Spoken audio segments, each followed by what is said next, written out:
Alright, I think this is working. Alright, hi, my name's Andy Yank, and I will be doing my presentation on Blizzard Entertainment. So, Blizzard Entertainment is a developer group that publish entertainment software. So, when they say entertainment software, it really means games and development kits for games, such as the modding systems that they use on their own games. They've been around since 1994, and they're pretty popular in the gaming community. So some of the games that they've done is a World of Warcraft series.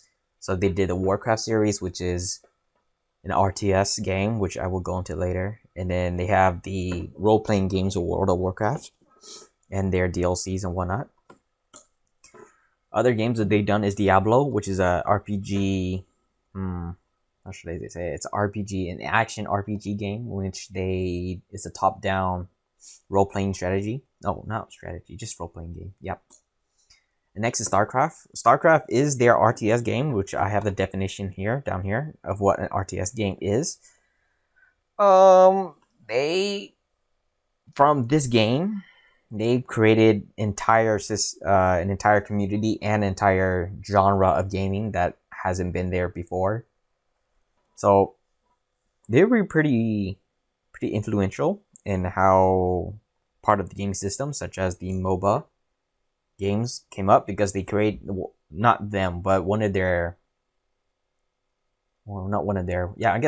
customers, a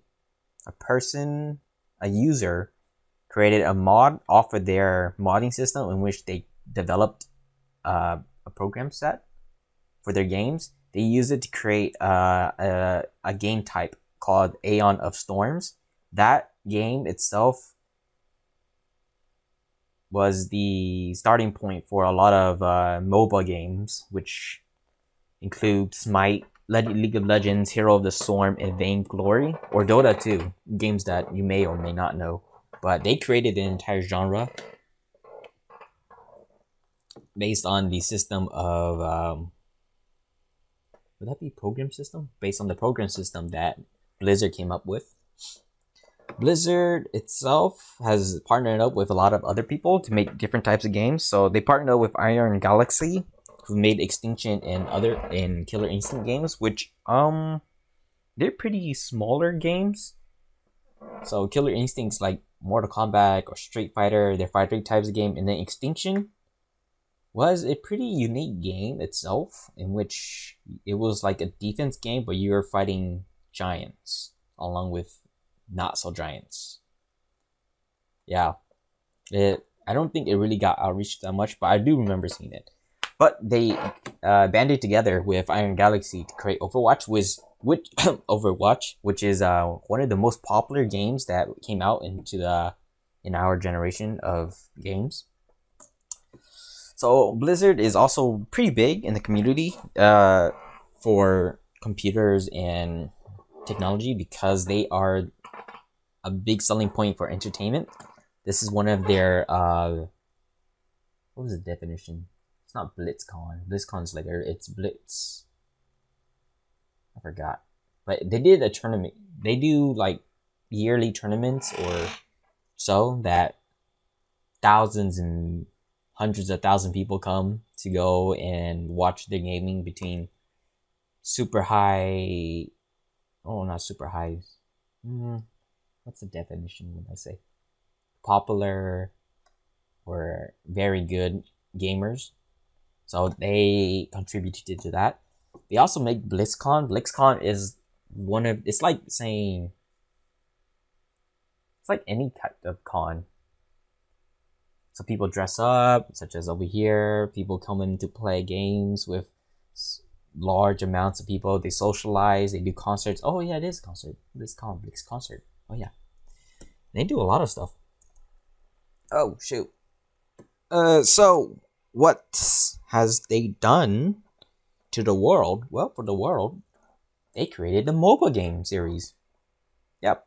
So all of these games, they track down their roots to StarCraft, the first StarCraft. There's StarCraft 1 and 2 and 3, which is basically a DLC to 2, but they did come from StarCraft 1, which was created by just a regular person, not a developer of the company of Blizzard himself, but just a modder, a person who used their system to create a different game based on that same system. So they created that, and from here it went to all of these other games that took the idea from it. They created that entire genre by themselves. Technology-wise, they evolved quite a bit. So StarCraft 1 looks like this right now, but oh, I don't have an image. Huh. But it looks like this right now, but this is way back in when it first came out, which is what, 19, or it might have been 2000. It's like 2004-ish, 2002 or 4-ish. But recently, 2000, what, 8, 10-ish, they came out with StarCraft 2, which was basically pretty high tier. So I don't know if this is allowed, but StarCraft, if I search up StarCraft 2, the Blizzard basically created some of the most high-grade, high-definition graphics there were for a large amount of, let's say, processes inside a game. Because an RTS game like this, I'll open this in new tab. Every unit has their own special abilities and own special AI that it does, such as this shooting the air or this shooting the ground. They have special AIs. So from there, they what am I saying? The technology has been very good in which, because they improved AI capability and graphics wise. They were at, well, yeah, I can say that they were at the forefront of it, because they were developers that developed during the time in which the graphics were pretty bad, such as like a very bad graphic. Where would I go find a bad graphics? Oh, they're not bad graphics, they're just like poorly made design graphics that were more just pixels, such as this, into not so pixely art and graphics. One that looks like it was real life. Yeah, they developed that too. They're also taking part in some of the movies. No, wait, no. Their developers made lore that developed into movies that they were a part of. So, yeah, they contributed a lot to the entertainment world that we use today. Games to movies to lore building stories. They made it a lot of that. And how it ties into computer science is that they were developers that started off a long time ago. Well, to me, it would be a long time ago. I wasn't born then. But yeah, they were at the forefront of creating games that created the gaming world that we made today, that we see today. And that will be it.